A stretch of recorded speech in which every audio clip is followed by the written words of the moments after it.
प्रणाम मित्रों। परम पूज्य गुरुदेव परम वंदनीय माता जी की दिव्य उपस्थिति को साक्षी मानते हुए माँ गायत्री के महामंत्र के साथ मैं अपनी बात को आरंभ करना चाहता हूँ। और जिस माँ गायत्री के महामंत्र को हम लोग कहने जा रहे हैं, वो मंत्र यदि हम लोग ध्यान से देखें तो प्रकाश के अवतरण को साकार करने का मंत्र है। और जिसको हम लोग प्रकाश कह करके पुकारते हैं, लाइट कहते हैं, उस प्रकाश के भी दो आयाम अस्तित्व में हैं। एक तो वो है जो बाहर की ओर है और एक प्रकाश भीतर की ओर है। बाहर का जो प्रकाश है उसकी तो अपनी एक निर्धारित समय सीमा है, एक्सपायरी डेट है। दीपक तभी तक जल पाता है जब तक कि तेल होता है।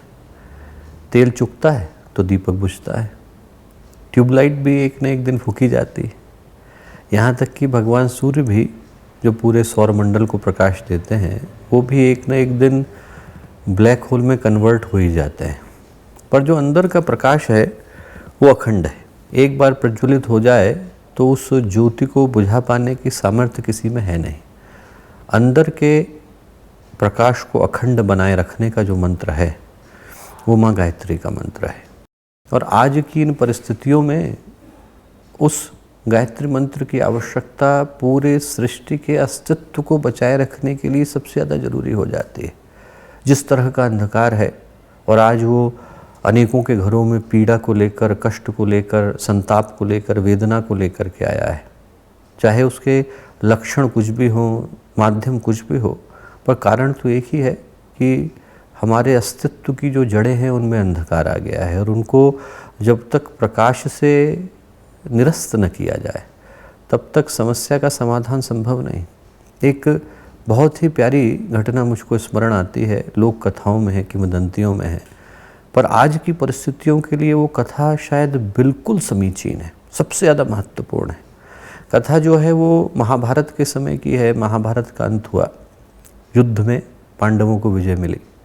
धर्मराज युधिष्ठिर राज्य पद पर आसीन होने वाले थे तो उन्होंने भगवान से प्रार्थना करी कि भगवान बहुत दिन हो गए युद्ध करते करते, अब तो तपस्या करना चाहता हूँ।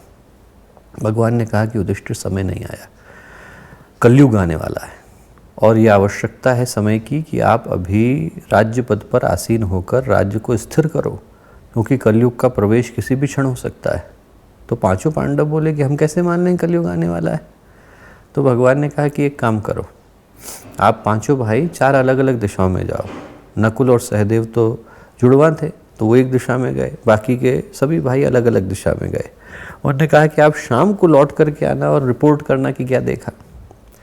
तो युधिष्ठिर लौटे। भगवान ने पूछा कि क्या देखा। युधिष्ठिर ने कहा कि साहब बड़ा विचित्र दृश्य देखा मैंने। बोले क्या देखा। बोले ये देखा कि एक हाथी है, बहुत ही चमकदार हाथी है। बोले उसके ऊपर बहुत चमक थी पर पीछे से पूरा अंधेरा था, आगे से चमक रहा था। और बोले वो जो हाथी था उसके 2 ही पाँव थे। बोले 4 कान थे, 1 ही आँख थी और सरपट भगा चला जा रहा था।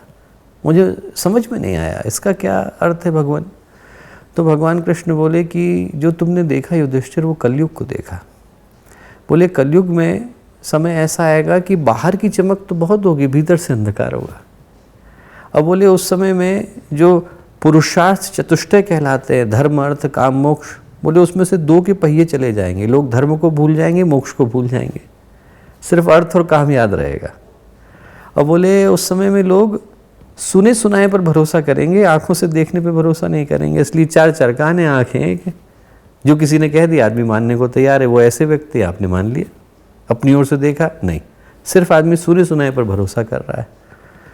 युधिष्ठिर की शंका का समाधान हुआ। भगवान ने भीम से पूछा आपने क्या देखा। भीम ने कहा कि साहब बड़ा विचित्र दृश्य देखा भगवान। बोले क्या देखा। बोले ये देखा कि एक जगह पर गाय अपने बछड़े का दूध पी रही है। इसका क्या अर्थ है भगवान।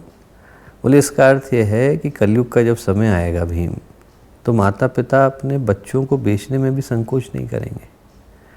बोले कि वो उनके आश्रय पर लेने पर भी संकोच नहीं करेंगे। भीम की शंका का समाधान हुआ। अर्जुन से पूछा अर्जुन आपने क्या देखा। अर्जुन ने कहा कि साहब मैंने भी बड़ा विचित्र दृश्य देखा।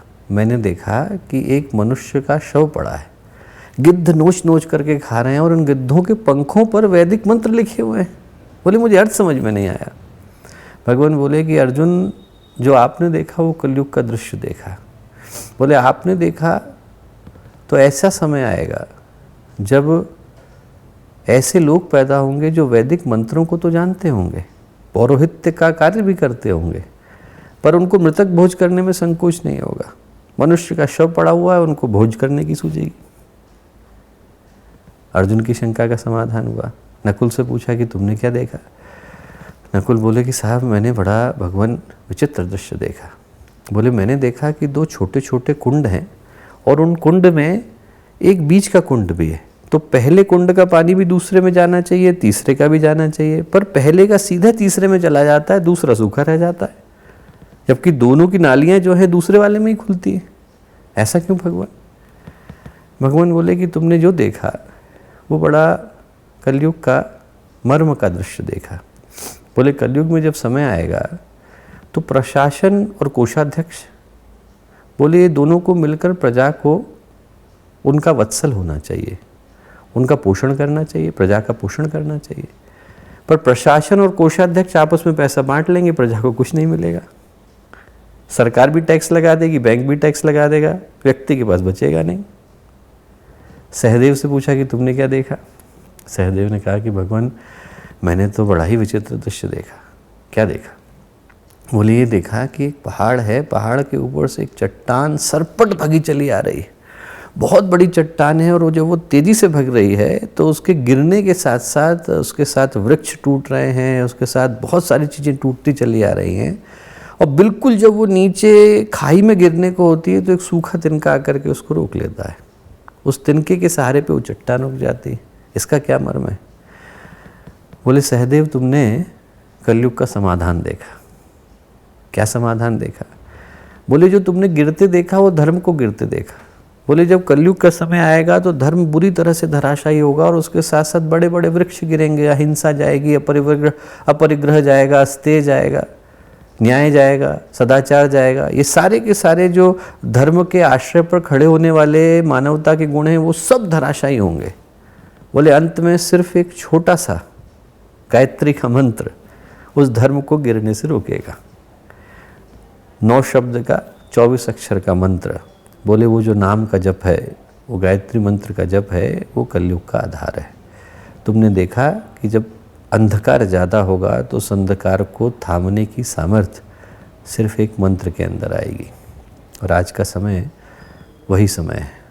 जो पांडवों ने दृश्य देखा वो हम लोगों की आंखों के सामने घट रहा है और उसको थामने की जो सामर्थ्य देखी वो हम लोगों के पास है।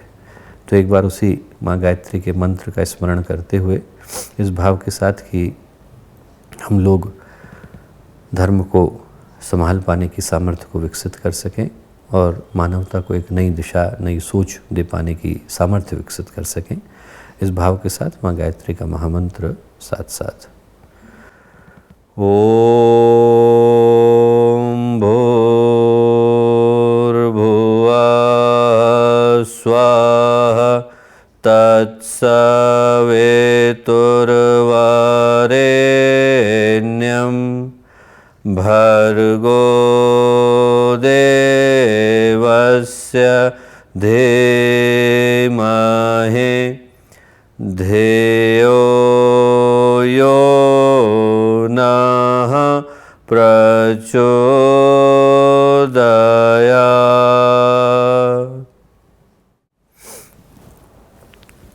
परम पूज्य गुरुदेव परम वंदनीय माता जी के दिव्य सानिध्य में आज के इस पवित्र अवसर पर भगवान हनुमान की जयंती का शुभ अवसर और इस शुभ अवसर पर आज के इस ई माध्यम से इस कार्यशाला का, इस दीप यज्ञ के आयोजन का हिस्सा बन रहे सभी हम लोगों के भाई बहन, गायत्री परिवार के सभी परिजनगण, प्यारे भाई और बहनों, मित्रों, आज एक अविस्मरणीय सौभाग्य का अवसर और साक्षी और सहयोगी बन पाने का हम लोगों को एक मौका मिल रहा है। और मौका इस आधार पर मिल रहा है कि जो देव संस्कृति विश्वविद्यालय के वर्तमान सत्र के विद्यार्थी हैं, विगत सत्र के विद्यार्थी हैं, उन सब के सम्मिलित, संयुक्त और एक सकारात्मक प्रयास के कारण उन सब का स्वयं का ये भाव निकल कर के आया था कि इस भगवान हनुमान की जयंती पर हम लोग एक दीप यज्ञ का आयोजन करें, जिसमें सभी लोग ई माध्यम से उसका हिस्सा बन सकें।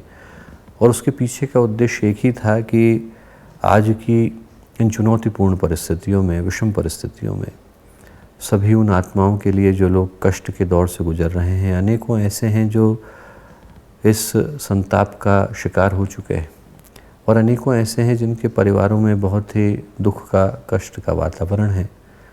उनके यहाँ सौभाग्य लौटे, उनके यहाँ शांति आए, उनके यहाँ मन की शांति हो, परिवार की शांति हो, इस भाव के साथ इस दीप यज्ञ का आयोजन किया जा सके। साथ ही भाव ये भी था कि इस दीप यज्ञ के अवसर पर हम लोग भगवान हनुमान के जीवन से क्या प्रेरणाएं प्राप्त कर सकते हैं, और विशेष रूप से आज की इन अंधकार भरी परिस्थितियों में ऐसा हम लोगों के द्वारा क्या कर पाना संभव है जिसको आत्मसात करने पर हम लोग मानवता को एक नई दिशा दे पाने की स्थिति में हो। इन विषयों पर चिंतन और मंथन करने के लिए आज के इस अवसर का आयोजन किया गया है।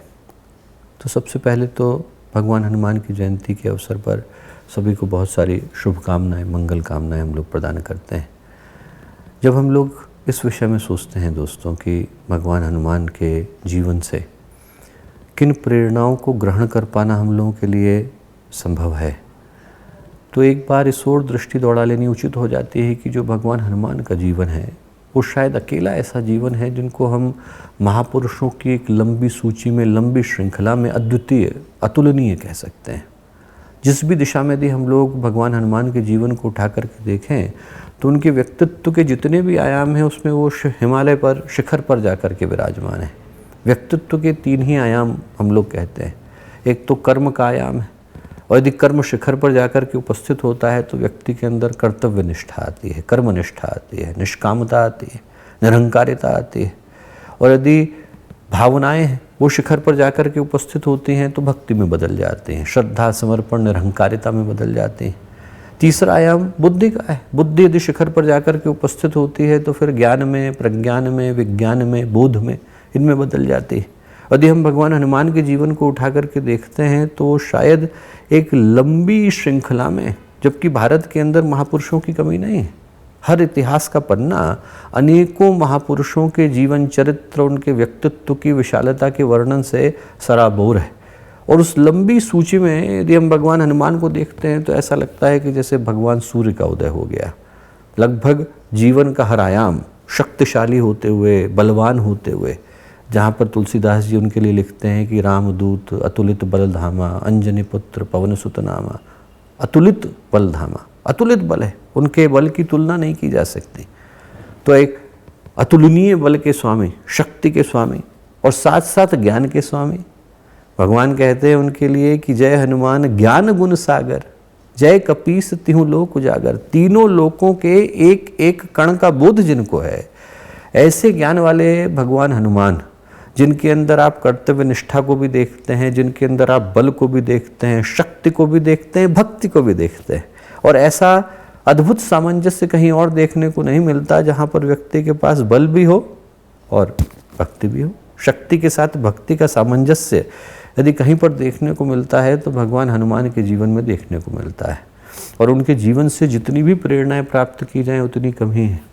पर यदि हम लोग विशेष रूप से आज के परिप्रेक्ष्य में देखना चाहें कि आज की इन चुनौतीपूर्ण परिस्थितियों में जब सर्वत्र हाहाकार सा मचा दिखाई पड़ता है, आदमी कष्ट में, पीड़ा में, तकलीफ में, और इस बार की वेदना तो बहुत ही अद्भुत है।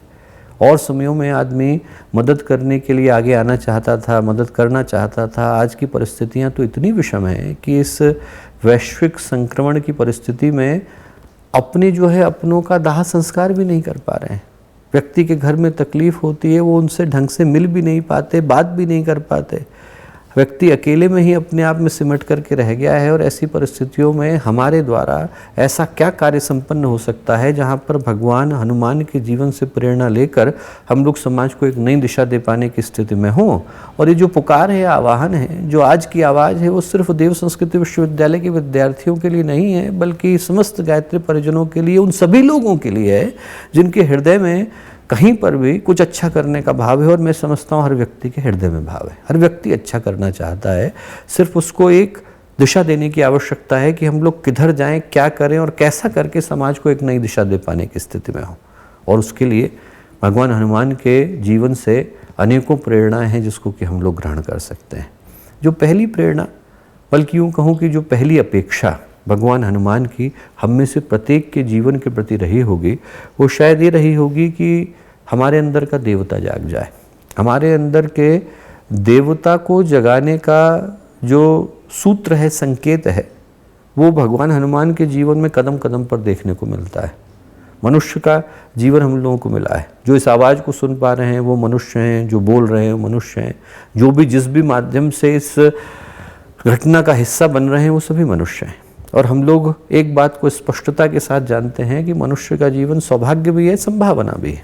ऊपर उठना शुरू करे तो व्यक्ति के अंदर विवेकानंद बनने की, गुरुदेव बनने की, ऋषि बनने की, मुनि बनने की संभावना है। एक तरफ का दरवाज़ा खुलता है तो उन्नति की राहें तैयार होती हैं, उत्कर्ष की कहानियाँ लिखी जाती हैं। एक तरफ उत्थान है, ऊपर उठते उठते व्यक्ति शिवाजी बन जाता है, परशुराम बन जाता है, सुखदेव बन जाता है, अष्टावक्र बन जाता है, नचिकेता बन जाता है, ध्रुव बन जाता है, उद्दालक बन जाता है। उसके अंदर ऐसी संभावनाएं जागृत होती हैं जहाँ पर व्यक्ति ऋषि मुनि और यहाँ तक कि बढ़ते बढ़ते व्यक्ति परमात्मा में बदल जाता है। कुछ व्यक्तित्वों के पास आप जाकर के बैठे हैं, गुरुदेव जैसे व्यक्तित्वों के पास आप जाकर के बैठे तो लगता है भगवान से मिलकर के आए। उनमें और भगवान में कोई अंतर नहीं। प्रकाश है, तप है, पुण्य है, बोध है, ज्ञान है। ऐसे व्यक्तित्वों के पास बैठकर आदमी अपने जीवन को एकदम नवीनीकरण के साथ महसूस कर पाता है। उसके अंदर चित्त के जो कलुष हैं वो धुल जाते हैं, अंदर का अंधकार क्षीण हो जाता है, विचार निस्पंद हो जाते हैं, भावनाएं प्रकाशित हो जाती हैं। तो इंसान के पास एक संभावना है जहाँ पर वो ऊपर उठता है तो प्रभु में बदल जाता है, परमात्मा में बदल जाता है। नीचे गिरता है तो वही व्यक्ति अपराधी बन जाता है, दुष्ट बन जाता है। वही व्यक्ति गिरते गिरते पिशाच बन जाता है। नीचे का द्वार पशु बनने की ओर है, ऊपर का द्वार परमात्मा बनने की ओर है। वही व्यक्ति गिरना शुरू करे तो अंगुलीमाल बनता है, उठना शुरू करे तो बुद्ध बनता है। वही व्यक्ति गिरना शुरू करे तो डाकू बनता है, उठना शुरू करे तो महर्षि बनता है। और जो भगवान हनुमान का जीवन है वो इस बात की प्रेरणा देता है कि यदि हम लोग चाहें और जिस क्षण चाहें तो अपने अंदर के देवता को जगा सकते हैं। बड़े बड़े लोग भूल जाते हैं कि उनके अंदर देवत्व की संभावना है। कहानी आप लोगों ने सुनी होगी, वो जो शेरनी की कहानी आती है वेदांत के अंदर। शेरनी थी, गर्भवती थी, शिकार करने को गई और जैसे ही उसने छलांग लगाई पीछे से शिकारी आया, तीर चलाया, शेरनी के लगा और प्राण त्यागे उसने। प्राण त्यागने के साथ साथ उसका एक शावक पैदा हुआ और जो उसका छावा पैदा हुआ, शेरनी का बच्चा, उसके माता पिता थे नहीं, भूल गया कि मैं कौन हूँ। जैसे हम लोग भूल जाते हैं कि हम लोग कौन हैं। परमात्मा ने जन्म दिया, प्रभु ने जन्म दिया, ईश्वर की संतान हैं हम लोग और दिव्यता की संतान है। भूल जाते हैं, यहाँ आते हैं तो हमारे जीवन का उद्देश्य हमें याद नहीं रहता। भूल गया वो भी कि मैं कौन हूँ। हिरणों के बच्चों के साथ खेलने लगा, अपने आप को हिरण समझने लगा। बड़ा वाला शेर आया, जोर से दहाड़ा एक दिन, उसको देख करके हिरण भागे, शेर भी भागा। बड़े वाले शेर ने समझा कि चलो हिरण भागे वो तो समझ में आया, पर शेर को मैं भागते पहली बार देख रहा हूँ। उसने हिरणों को छोड़ा, शेर को पकड़ा, कहाँ जा रहा है? बोले साहब माफ़ करिए, मैं तो हिरण। बोले अरे हिरण नहीं है भाई, मेरी तरह शेर है तू। बोले नहीं नहीं मैं हिरण। बड़े वाले शेर ने छोटे वाले शेर को पकड़ा, पानी के पास ले गया। बोले झांक करके देख परछाई में क्या दिखता है। और उसने झांका तो महसूस करा कि वो और बगल का शेर एक जैसे है। वो दहाड़ा तो उस शेर की दहाड़ भी लौट करके आई। शेर शेर बन गया। शेर भी भूल जाता है कि वो शेर है। उसको स्मरण कराने के लिए कि वो शेर है एक और शेर की जरूरत पड़ती है। जब वो दहाड़ता है तो इस शेर की दहाड़ लौट करके आती है। वैसे ही जब भगवान हनुमान भूल जाते हैं, ये भूल जाते हैं कि उनके अंदर की शक्ति क्या है। वो भगवान हनुमान आप कल्पना करके देखो जिनके अंदर इतनी शक्ति थी, अतुलित बल धामा, कि वो भगवान सूर्य को ये समझ करके खाने के लिए लपके कि ये सेब है। आप कल्पना करके देखो कि उन व्यक्तित्व के अंदर शक्ति कितनी रही होगी जिनको भगवान सूर्य सेब के बराबर समझ में आते हैं। और जब उनको श्राप लग गया और भूल गए कि हमारे जीवन का उद्देश्य क्या है, तो जामवंत को याद दिलाना पड़ा, का चुप साधे रहा बलवाना। और तब हनुमान जी की जो छलांग निकल करके आई तो एक छलांग में समुद्र को उन्होंने नाप करके दिखाया। जब रामचरितमानस में गणना चलती है तो लोग बोलते हैं, जामवंत बोलते हैं कि साहब मेरे जवानी के दिन होते तो मैं चला जाता, अब संभव नहीं है। बहुत सारे लोग बोलते हैं, अंगद बोलते हैं कि मैं, कोई बोलता है 50 योजन चला जाऊंगा, कोई कहता है मैं 100 योजन चला जाऊंगा। अंगद कहते हैं कि मैं शायद लंका तक पहुंच तो जाऊं पर लौट करके नहीं आ पाऊंगा। पहुंच सकता हूं, लौट के नहीं आ सकता। वहीं हनुमान जी की जब शक्ति लौट करके आती है तो बोलते हैं पहुंचना लौटना तो बहुत छोटी सी बात है, एक छलांग में इस समुद्र को पार कर सकता हूँ, एक छलांग में। आप कल्पना करके देखिए, व्यक्ति के अंदर की शक्ति जाग जाए तो व्यक्ति भगवान में बदल जाता है।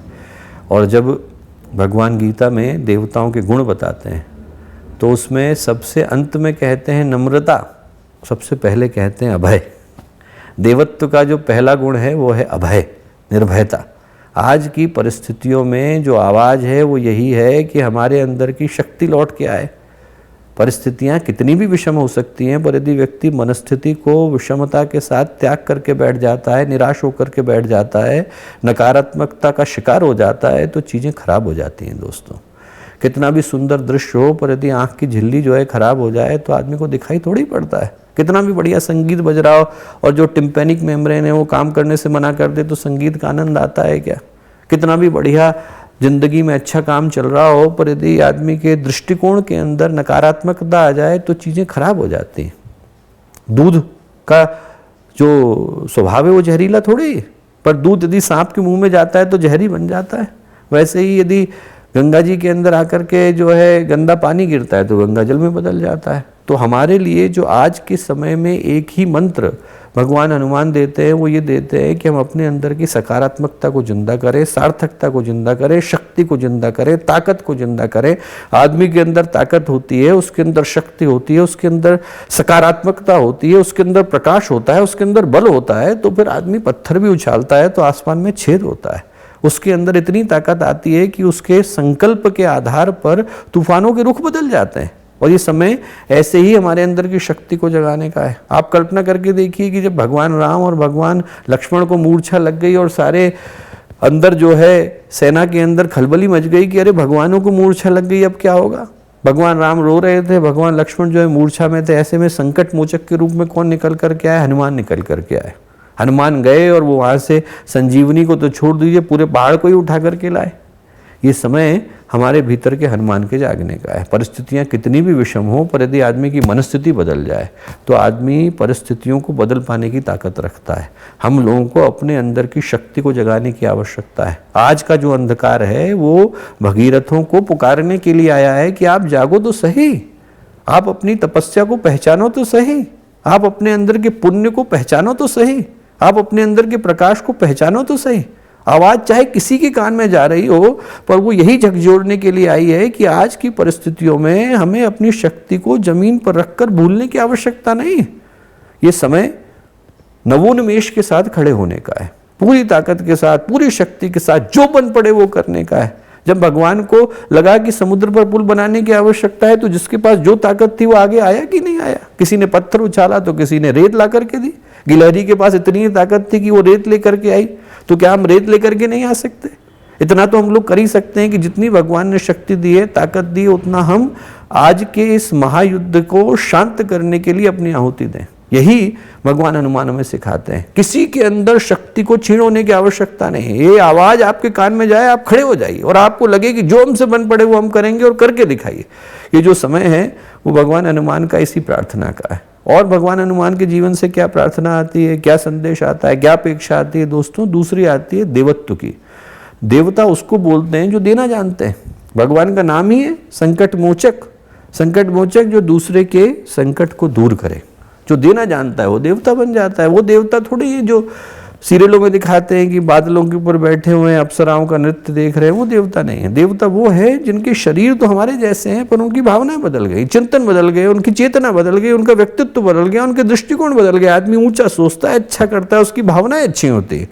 जिसकी भावनाएं अच्छी होती है, जिसका चिंतन अच्छा होता है, जिसका व्यक्तित्व परिमार्जित होता है, वो देवता बन जाता है। कहानी आती है, पूज्य गुरुदेव ने लिखी है। जो लोग पहली बार सुन रहे हैं इस बात को, उनसे कहूँगा प्रज्ञा पुराण जरूर पढ़ें। प्रज्ञा पुराण में गुरुदेव ने एक बहुत अच्छी कहानी लिखी है, और कहानी लिखी है कि नारद ऋषि गए विधाता के पास बोले कि साहब आपने बड़ा भेदभाव किया आपकी सृष्टि में। भगवान ने कहा क्या भेदभाव किया? बोले आपने देवताओं को तो अच्छा अच्छा दे दिया है, स्वर्ग में बैठे हुए हैं, उनको जो है यज्ञ का भाग मिलता है, उच्च श्रवा घोड़ा उनके पास है, उनके पास कामधेनु गाय है, सारे रत्न उनके पास है। असुर जो है वो पड़े हुए पाताल में, अंधकार में है, लोग उनको गाली देते हैं, उनके ऊपर जो है बहुत सारे लांछन लगते हैं, पर दोनों ही तो आपके पुत्र हैं।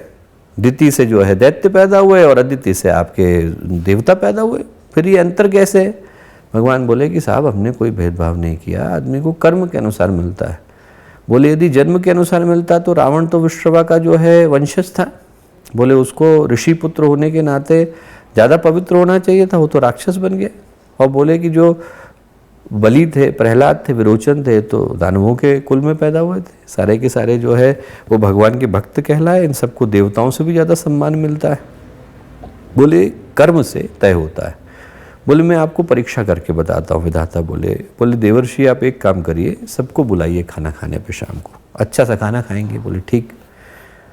सबको खाने पे बुलाया गया। सबसे पहले दानव आ गए, भगवान आए, भगवान ने मंत्र वगैरह बोला और बोले कि देखिए साहब खाना सबको मिलेगा पर एक छोटी सी शर्त है। बोले आपकी कोहनी नहीं मोड़नी चाहिए, खाना खा लो, बिना कोहनी को मोड़े खाना खा लो। सारे दानवों ने एक दूसरे का मुंह देखा कि साहब कोहनी के बगैर कैसे खाएं, सबने उछाला उछाला खाना फैल गया, सब गुस्सा होकर के गए। बोले अरे भगवान ने बेकार में बुलाया, टाइम वेस्ट कराया। बोले कि खाना खिलाना नहीं था तो यूँ ही बोल देते, हम कैसे खाएंगे बिना कोहनी को मोड़े, खिला ही नहीं सकते, खा ही नहीं सकते। अब बारी आई देवों की, देवता आकर के बैठे और वही भगवान ने उनको वही शर्त बोली कि आप खाना तो मिलेगा पर जो खाना है वो आपको बिना कोहनी को मोड़े खाना है। देवता तुरंत समझ गए कि हमें अपनी रोटी को मिल बांट करके खाना है। हर देवता ने अपने से बगल वाले को खिलाया तो सबका पेट भर गया। बस देवर्षि नारद की समझ में आ गया कि जो अपनी रोटी को मिल बांट करके खाना जानता है वो देवता कहलाता है, जो देना जानता है वो देवता कहलाता है। आज का समय ऐसे ही देवताओं का समय है।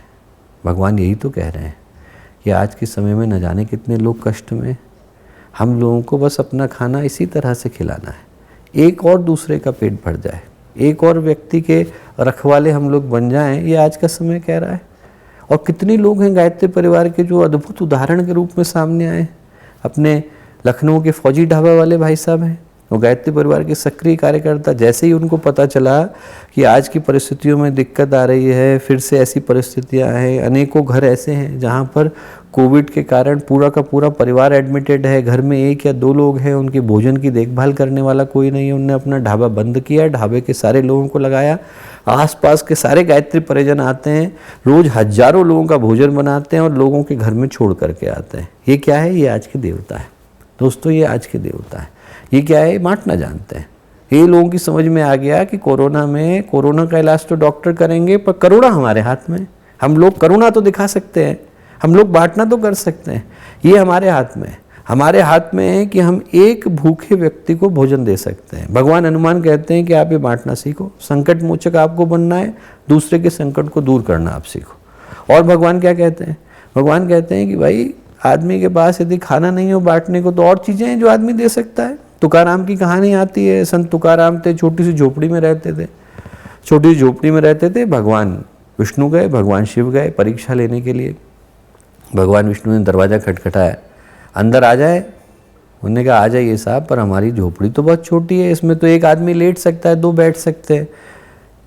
मैं अकेला लेटा हुआ था, आप आओगे तो दोनों को बैठना पड़ेगा, आपको तकलीफ तो नहीं होगी घुटने मोड़ के बैठने में? उन्होंने कहा नहीं होगी साहब। भगवान विष्णु अंदर आ गए। भगवान शिव ने थोड़ी देर में दरवाज़ा खटखटाया, अंदर आ जाएं। बोले आ जाइए साहब, पर हमारी झोपड़ी छोटी, इसमें एक लेट सकता है, दो बैठ सकते हैं, तीन खड़े हो सकते हैं, आपको खड़े होने में दिक्कत तो नहीं है? बोले नहीं। तो बोले अंदर आ जाइए। आ गए। पूरी रात गुजर गई। सुबह के वक्त में भगवान ने जो है अपने आप को प्रकट किया। बोले देखो मैं भगवान विष्णु, ये भगवान शिव। और तुकाराम से बोले कि भैया आप जो हो देवता, आपका दिल जो है बहुत बड़ा है। तुकाराम बोले साहब हमारी झोपड़ी छोटी है। बोले अरे झोपड़ी तो छोटी है, उससे क्या फ़र्क पड़ता है, दिल तो बड़ा है। बोले जिसका दिल बड़ा है वो देवता बन जाता है। तो आदमी अपना खाना बांटता है, देवता बन जाता है, अपना घर खोलता है तो देवता बन जाता है। मुंबई के गायत्री परिवार ने क्या किया, यही तो किया, उन्होंने अपना घर खोल दिया। उन्होंने कहा कि साहब हम गायत्री चेतना केंद्र है, हमें इसलिए मिला हुआ है वार्षिक का कि हम समाज की सेवा करें। जितना मुंबई का गायत्री परिवार था उनने मिल करके वो पूरा हॉस्पिटल लिया और म्यूनिसिपैलिटी को दे दिया, बोले आप इसमें पूरे में हॉस्पिटल बना लो, दे दिया। हम लोगों ने विश्वविद्यालय दे दिया, शांतिवन का अथर्वण भवन दे दिया, आपको चाहिए आप क्वारंटीन सेंटर बना लो। अभी हम लोग फिर से मेहनत कर रहे हैं कि हम लोग एक शांतिकुंज में हॉस्पिटल बना दें। एक हम लोग पूरी तरह से आईसीयू बना करके देना चाहते हैं कि हम बना करके दे दें कि सरकार ले ले और उसमें लोगों को जिसको आवश्यकता है उसको ले ले। तो ये खोल देने का काम हमारा है। हम लोगों से जो बन पड़े वो हमें करना है। आप कहेंगे साहब हम पे तो सेंटर भी नहीं है, हम पे तो जो है कोई ढाबा भी नहीं, हम क्या कर सकते हैं? अरे तो जो आपके हाथ में आए वो आप कर सकते हैं। मोरबी के लोगों ने सब ने 100 रुपए इकट्ठे करे और इकट्ठे करके उनने एक एम्बुलेंस खरीदी और दे दी कि साहब आप एम्बुलेंस ले जाओ, जिनके घर में तकलीफ है उनको ले जा करके दे दो। कलकत्ता में अपने गायत्री परिवार के जमशेदपुर में परिजन है, उनने क्या किया, उनने कहा कि मैं और कुछ नहीं कर सकता तो 84 बार ब्लड डोनेट कराए, 6 बार प्लाज्मा डोनेट कराए कि अरे जाके किसी का तो हेल्प होएगी। तो आप ये सोचना, जितने बच्चे सुन रहे हैं, जितने विश्वविद्यालय के विद्यार्थी सुन रहे हैं, जितने अन्य लोग सुन रहे हैं, जितने परिजन सुन रहे हैं, आप ये सोचना हम क्या कर सकते हैं। एक ही सिद्धांत जो हमें भगवान हनुमान का आज की तारीख में समझ में आ रहा है वो ये आ रहा है, दे, हेल्प अदर्स। दूसरों को आवश्यकता है वो देने की आवश्यकता है। पहले तो ये देखें कि किसके लिए जरूरी है। जो लोग अशक्त हैं, बीमार हैं, तकलीफ में हैं, चेक करें गायत्री परिजनों में से किसी को तकलीफ तो नहीं है। हमारे अपने भाइयों में बहनों में किसी को तकलीफ है, उनकी मदद कर सकते हैं क्या? फ़ोन करके पूछ लें, उनको कोई आवश्यकता तो नहीं, उनको पहुंचा सकते हैं। वहाँ नहीं है, शांतिकुंज में पूछें, शांतिकुंज में कोई दिक्कत की आवश्यकता तो नहीं, पहुँचाएँ क्या? विश्वविद्यालय में पूछें क्या आपको कोई ज़रूरत तो नहीं, आपके पास पहुँचाएँ क्या?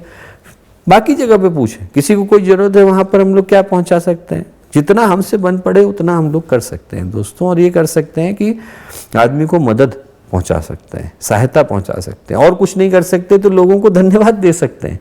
जो लोग आगे जाकर के काम कर रहे हैं उनके घर में ये पूछ सकते हैं कि आपको कोई तकलीफ तो नहीं है। ठीक है कि हम लोग आज इस स्थिति में नहीं है कि हम जाके आगे कोरोना वॉरियर की तरह से खड़े हो जाएं, पर उनके घरों में तो पूछ सकते हैं कि आपको कोई दिक्कत तो नहीं है।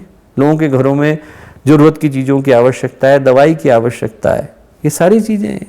आर्थिक संसाधन हम न पहुंचा सकें तो हम दूसरी तरह की हेल्प पहुंचा सकते हैं। इस दृष्टि से सोचें कि या तो हम लोग फाइनेंशियल हेल्प कर सकते हैं, फाइनेंशियल हेल्प यदि हमसे संभव नहीं हो तो हम क्या कर सकते हैं, हम मटेरियल की हेल्प कर सकते हैं। किसी को सामान की ज़रूरत है वो हम पहुंचा सकते हैं। हमारे यहाँ पर अभी यूएस के परिजनों ने संकल्प लिया कि हम मिल करके 30 हॉस्पिटल के बेड देंगे। तो जो हॉस्पिटल के बेड देंगे, हमने कहा कि सरकार से कि आप ले लीजिए साहब, आप इसको ले लीजिए और आपको जब जरूरत पूरी हो जाए तो आप हमें दे देना, हम अपने हॉस्पिटल में इस्तेमाल कर सकते हैं। पर अभी के समय में आपको ज़्यादा ज़रूरत है, आप इसे रख लीजिए। ये क्या है? मटेरियल की हेल्प।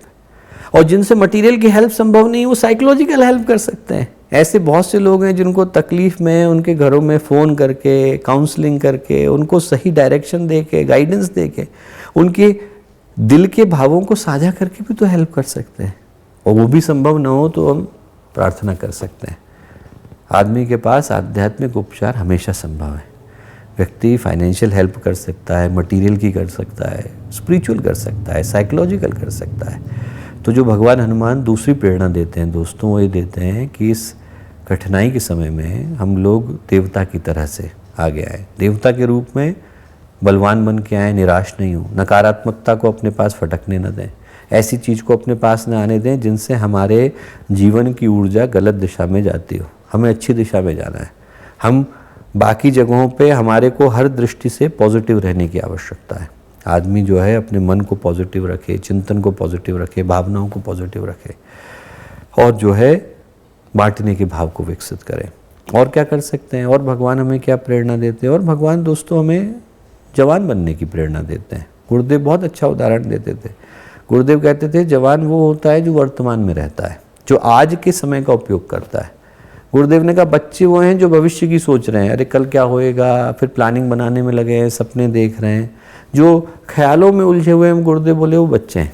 और बोले बूढ़े वो हो गए जो अतीत की कल्पनाओं में उलझे हुए हैं, हमने कल ये किया था, हमारी यादें। जो यादों में उलझा है वो बूढ़ा हो गया है, जो सपनों में उलझा हुआ है वो बच्चा ही रह गया है।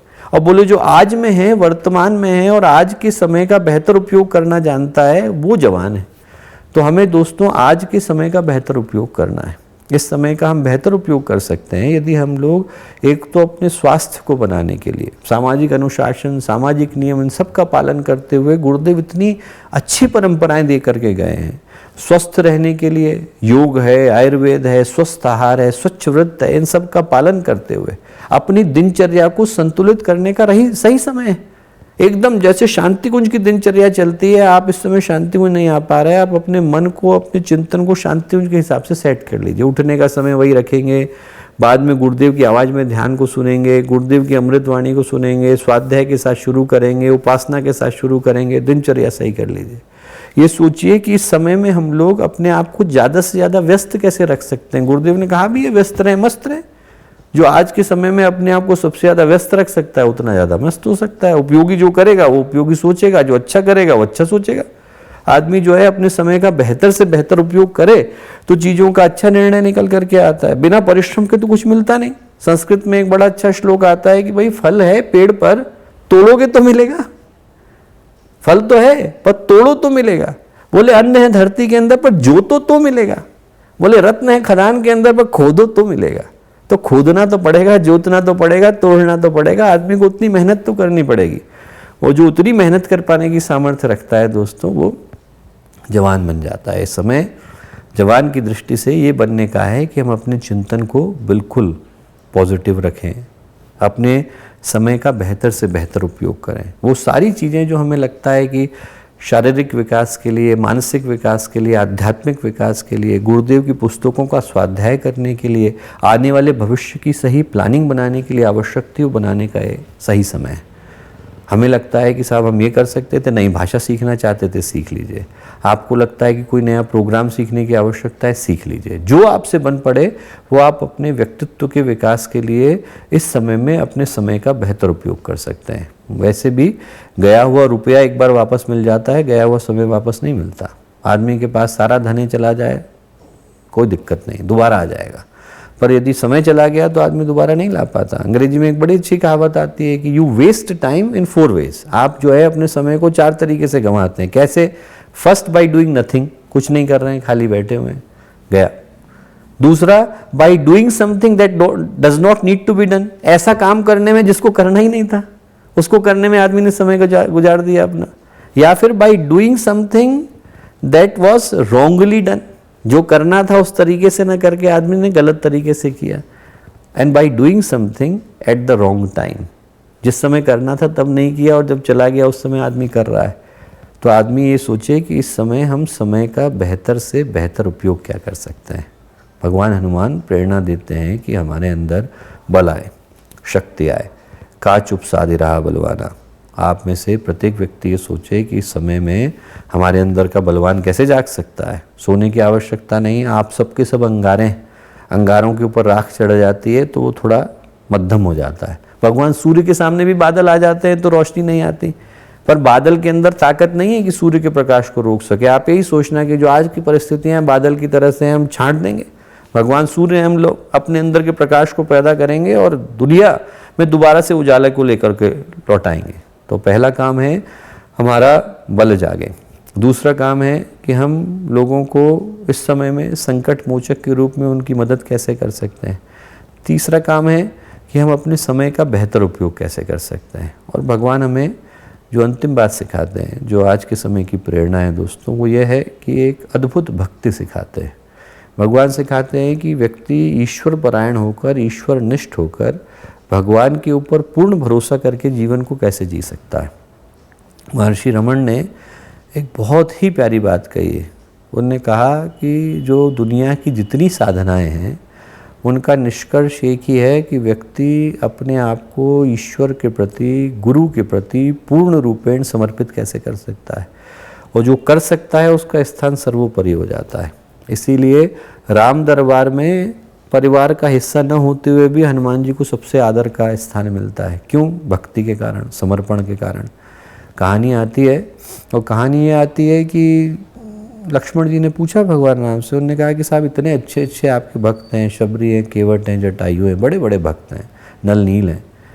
बोले नल नील को देखिए साहब, बोले तो आपका नाम लिख करके आपके ऊपर विश्वास के आधार पे पानी में पत्थर डाल रहे हैं। बोले इन सब के होते हुए आप हनुमान जी को ज़्यादा क्यों देते हैं महत्व? बोले कि हनुमान के अंदर की जो भक्ति है वो अतुलनीय है। लक्ष्मण बोले कैसे? बोले मैं दिखाता हूँ। गए जहाँ पर लोग पुल बना रहे थे, उन्हें नल नील से पूछा कि साहब आप लोग ये बना रहे हो, ये कैसे पत्थर तैर रहा है? बोले साहब आपके नाम का प्रताप है, आपका नाम हम लिख करके डालते हैं तो ये तैरने लग जाता है। बोले मेरे नाम का प्रताप है? बोले हाँ। तो भगवान बोले कि यदि मैं राम लिख करके डालूं तो ये पत्थर तैरेगा? बोले क्यों नहीं तैरेगा? भगवान ने नाम लिखा और डाला और पत्थर गया डूब।